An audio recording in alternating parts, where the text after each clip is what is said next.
नवरात्र आहे, दिवाळी आहे. शासन हे आम्ही धर्माने हिंदू आहोत असं म्हणतात आणि धर्माचं आम्ही संरक्षण करतो असं गाजावाजा करतायत. परंतु धर्म पाळत असताना सण हा सुद्धा एक अविभाज्य भाग आहे.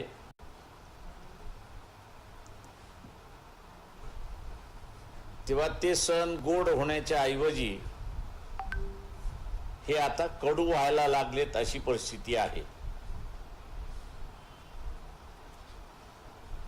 आणि ते एकाच कारणामुळे की रॉ शुगर आणि मळी हे दोन्हीही मोठ्या प्रमाणात इथेनॉलकडे वळवण्यात आलेले आहेत. हे इथल्या शुगर माफियाला माहीत असताना सुद्धा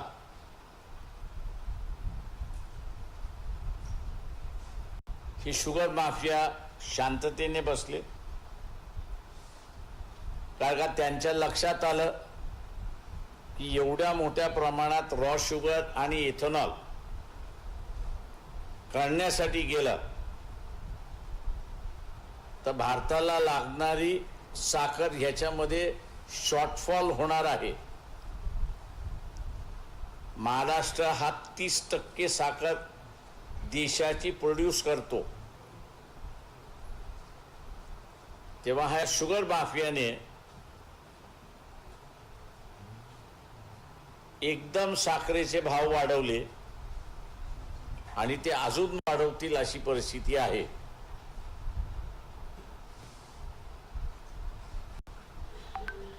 जनतेला आमचं एवढंच सांगणं आहे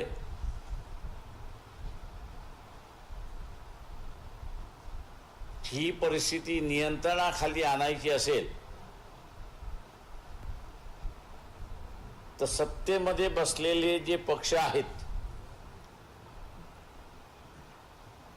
आणि जे पक्ष सत्तेमध्ये जाण्याच्या वाटेवरती आहेत अशा पक्षांचे जिल्हा अध्यक्ष,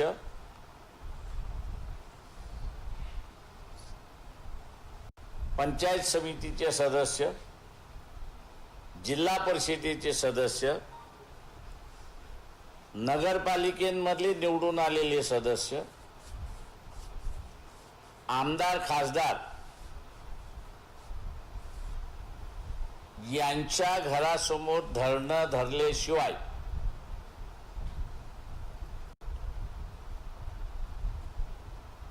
ये हम करो सो कायदा जो आहे किंवा वृत्ती जी आहे आम्हालाच कळतं आणि आम्ही जे करू ते तुम्ही मान्यच करा, हे थांबणार नाही. जनतेलाच आंदोलन स्वतःच्या हातामध्ये घ्यावं लागणार. या शुगर माफियामध्ये भारतीय जनता पक्ष सुद्धा आहे, RSS सुद्धा आहे, काँग्रेस राष्ट्रवादी आहे.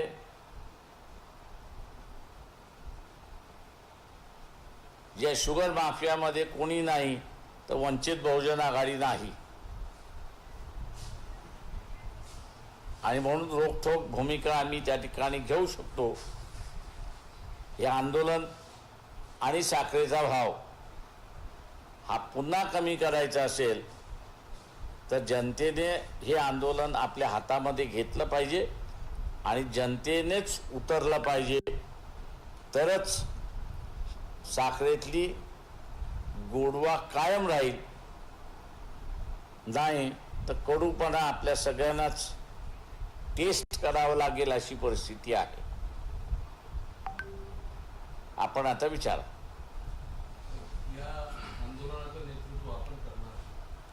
जनतेने हे आंदोलन केलं पाहिजे.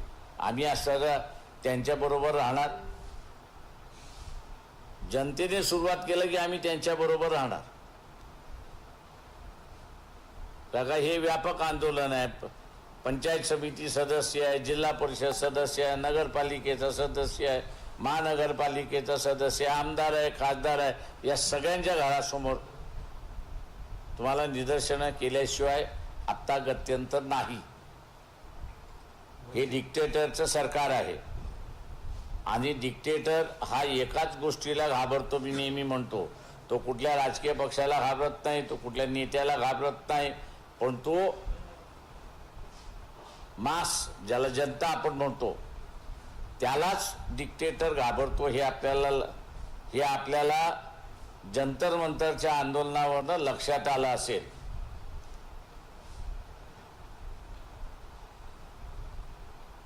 सरकारने सामान्य जनतेला प्रत्येक गोष्टीसाठी लाईनीमध्ये उभं करून टाकलेलं आहे, ताकी त्यांच्या या योजनेकडे कुठे त्यांचं लक्ष जाऊ नये.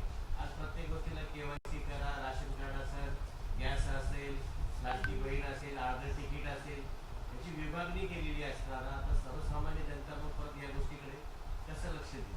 प्रत्येक गोष्टीला लाईनीमध्ये उभं करून टाकलेलं आहे. हो, मान्य आहे ना तुमचं की त्यांनी प्रत्येक गोष्टीला लाईनीमध्ये उभं राहिलेलं आहे. पण इथे असणारा आज साखर आहे, उद्या अजून काहीतरी होईल. हे माफियाचं सरकार आहे. किंवा माफिया काय प्लॅनिंग करतो काय कोणाला माहिती. त्यांनी प्लॅनिंग करून बाहेर काढलं की आपल्याला कळतं की हा प्लॅनिंग हे त्यांचं झालं. तुमचं म्हणणं बरोबर आहे की त्यांनी सगळ्याच गोष्टीला असताना रजिस्ट्रेशन केलेलं आहे.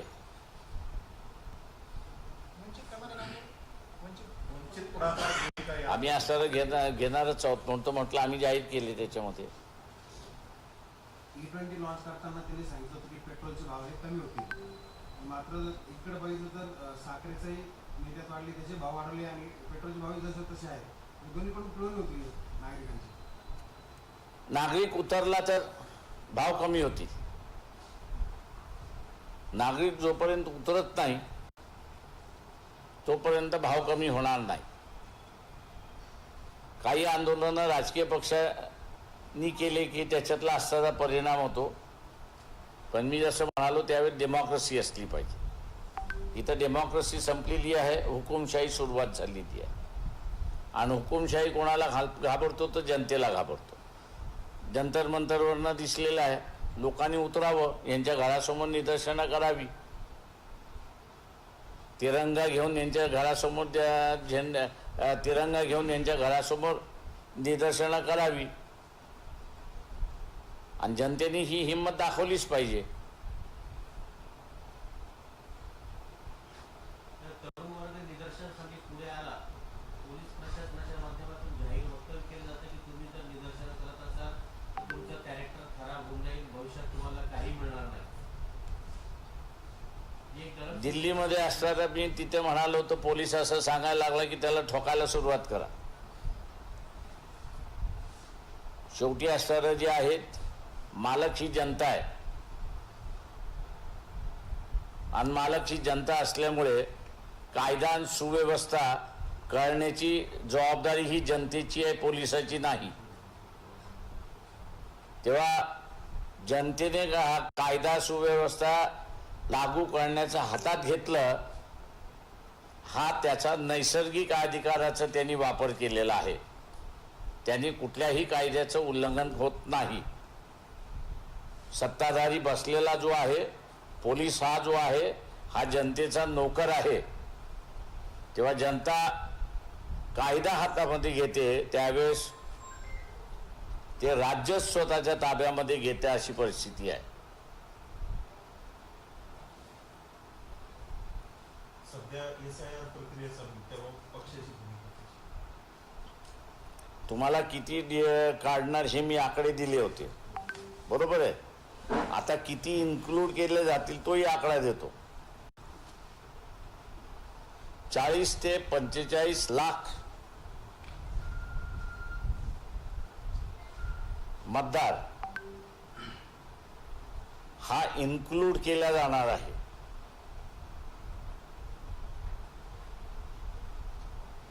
आणि 2,10,000 हे एवढे काढले जाणार आहेत.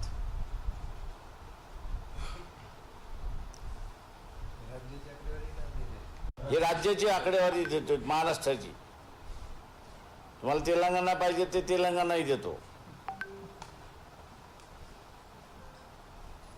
साखरेचे भाव उधारले त्यामुळे पुढे शेतकऱ्यांना उसाला चांगला भाव मिळेल.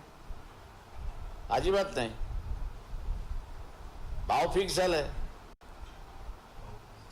उपवर्गीकरणासंदर्भात आपली काय प्रेडिक्शन काय तुमची बहुजन आघाडीची त्याबाबतची भूमिका काय? कारण आमचं असं म्हणणं असं आहे की संवर्धनामध्ये सुद्धा वर्गीकरण आलं पाहिजे. समाजाच्या एका भागामध्ये धोरण कुठलंही वरपासून खालपर्यंत सारखं असलं पाहिजे. तेव्हा जरांगे पाटलाला माझी असं आव्हान आहे. त्याला समजत नाही हे तर मलाही माहिती आहे. काका त्याच्याबरोबर जे बुद्धिमान लोक आहेत ते सुद्धा आता कंटाळलेले आहेत.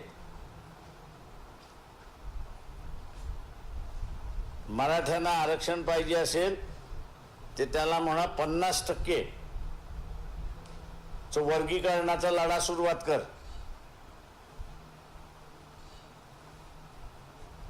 त्यांनी 50% मध्ये लढा सुरुवात केला.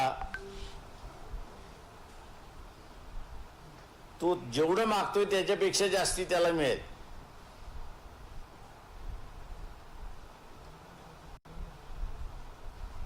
आपण आता उन्हाळ्यात म्हणून करायला काही कळत नाही, पण सरकार त्यांच्यासमोर झुकल्याचं वाटतंय. झुकतंय का? तर मराठा समाज हा काही कुटुंब सोडली, काही घराणेशाही सोडली तर त्याची जी काही खाऊन पिऊन सुखीची अवस्था होती ती संपली. एका कुटुंबाचे 4 कुटुंब झाले. ते एका कुटुंबाचे 4 कुटुंब झाल्यानंतर 15 एकर असणारी जमीन ही काही 4 पट वाढली नाही ना, ती 4 पट कमी झाली. त्याच्यामुळे समृद्धी जी होती ती कमी झाली. आणि त्याच्यामुळे सगळ्यात सोपा मार्ग इथल्या राजकारण्यांना आरक्षण मागा म्हणजे तुझे प्रश्न सुटतील.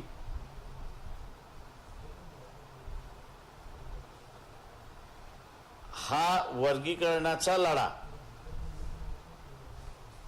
जरांगेने सुरुवात करावा. त्यांना फायदाच फायदा आहे. परंतु एस मध्ये उपवर्गीकरणाचे जे लढाई सुरू आहे, इकडे मटन समाजाचे सुरू आहे, तिकडे बाकीच्यांचे बौद्ध समाजाचे. नाही, माझ्याकडे जी माहिती आहे ती मी तुम्हाला सांगतो. मातंग समाज हा ह्या प्रश्नावरती एकटा पडलाय. वाल्मिकी असेल, होलार आहे, चर्मकार आहे, यांच्या समाजाच्या बैठका होऊन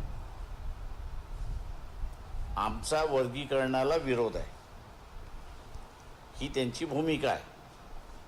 मातंग समाजाची भूमिका ही आहे की वर्गीकरण झालं पाहिजे. त्याच्यामध्ये हा सगळा प्रश्न अडकलेला आहे. जेव्हा आम्ही म्हणतो की हा प्रश्नाचा तोडगाच काढायचा असेल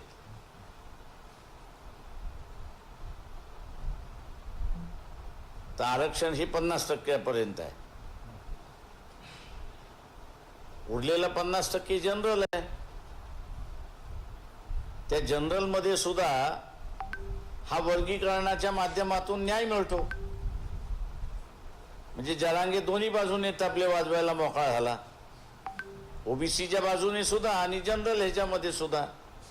बोट मगाशी म्हटलं त्याला समजलं तो इथला हिरो. 50% उर्वरित 50% सुद्धा वर्गीकरण झालं. 50 उरलेल्या 50% काय एखादं धोरण अर्धवट नाही ना तुम्ही लागू करू शकत. आता जसं मी म्हणालो की SC मध्येच ट्रायबल तर विरोधातच आहे पूर्णपणे वर्गीकरणाच्या. SC मध्येच उघड भांडणं तुम्हाला दिसायला लागली. मातंगांचे मोर्चे निघतात, ते म्हणतात वर्गीकरण झालं. कोलारांचे निघाले, ते म्हणतात विरोध. वाल्मिकीचे निघाले की ते म्हणतात विरोध. चर्मकाराचे मिळाले, ते म्हणतात विरोध. त्याच्यामुळे एकसारखं धोरण जर आलं, जसं आरक्षणाच्या 50%ला धोरण आलं, तसं खुल्या वर्गातल्या 50%ला हेच धोरण लागलं वर्गीकरणाचं, तर भांडणच मिटून जातं.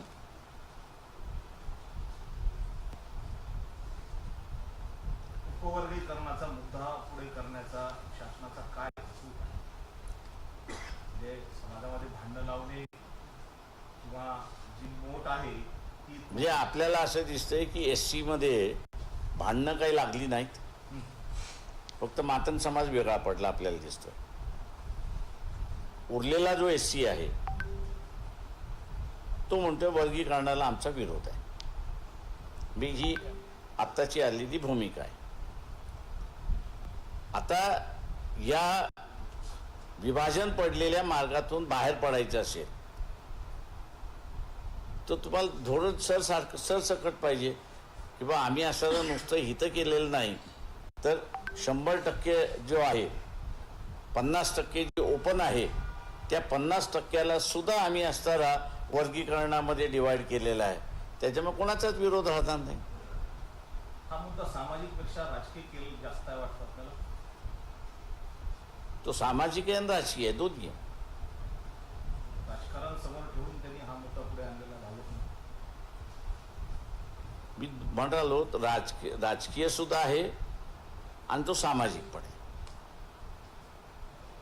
सर, आपण कायद्याच्या अभ्यासात SC मध्ये अवघड वर्गीकरण होऊ शकते का, नाही तर काय? मी मागेही म्हणालो होतो की गवईंनी दिलेला निर्णय पूर्णपणे, गवई आणि चंद्रचूडने दिलेला निर्णय पूर्णपणे बेकायदेशीर आहे. वर्गीकरण करायचं की न करायचं हा अधिकार पूर्णपणे पार्लमेंटला आहे.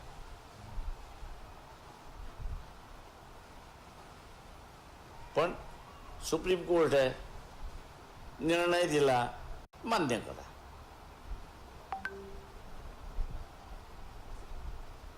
आता मान्य करत असताना लोक समोर आले, काही जण म्हणाले आम्ही वर्गीकरणाच्या बाजूने आहोत, काही जण म्हणाले की आम्ही वर्गीकरणाच्या विरोधात आहोत. आता त्याच्यातून मार्ग काढायचा असेल तर 100% वर्गीकरण झालं पाहिजे तुम्हाला. आता मग एक पॉलिसी म्हणून होती ती.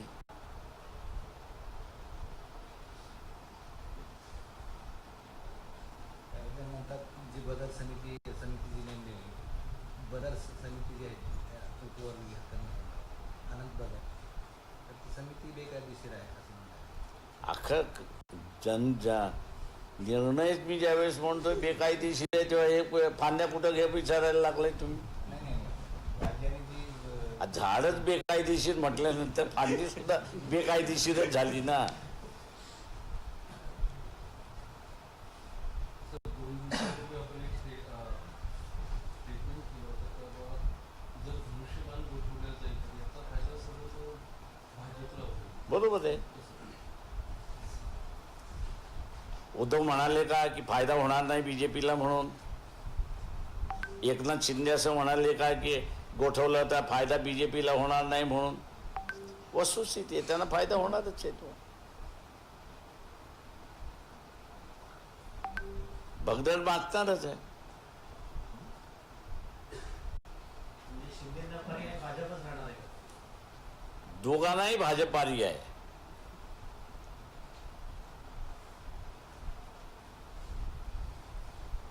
हलदवानीची घटना आणि काँग्रेसचं मौन याबाबत काय वाटतं आपल्याला? कशाबद्दल? उत्तराखंडमधली हलदवानीची घटना आणि काँग्रेसचं मौन याबद्दल काय वाटतं? काँग्रेसने माझ्या अंदाजानं महात्मा गांधीचा सल्ला मान्य केला पाहिजे.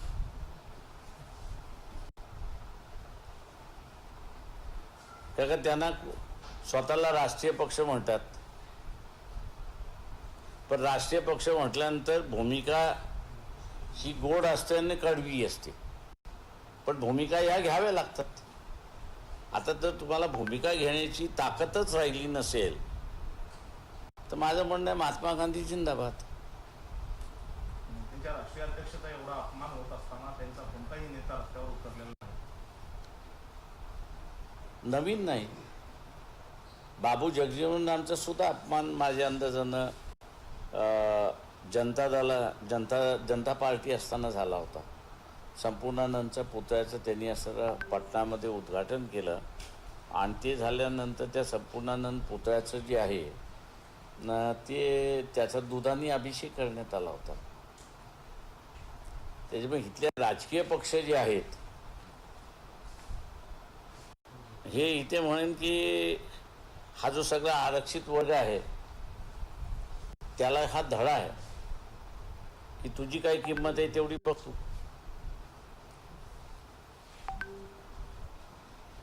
आणि म्हणूनच बाबासाहेबांनी सांगितलं होतं की या सगळ्या आरक्षित वर्गाला की तुझी स्वतःची झोपडी असली पाहिजे.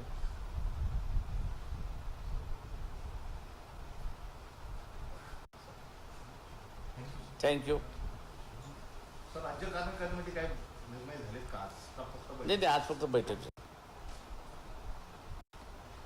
सर PS स्वर्णकाळ औरंगाबादमध्ये परत कधी?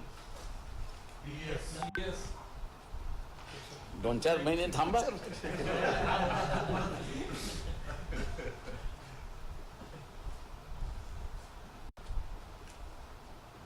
चल थँक्यू सगळेजण. अच्छा हिंदी में लेना है.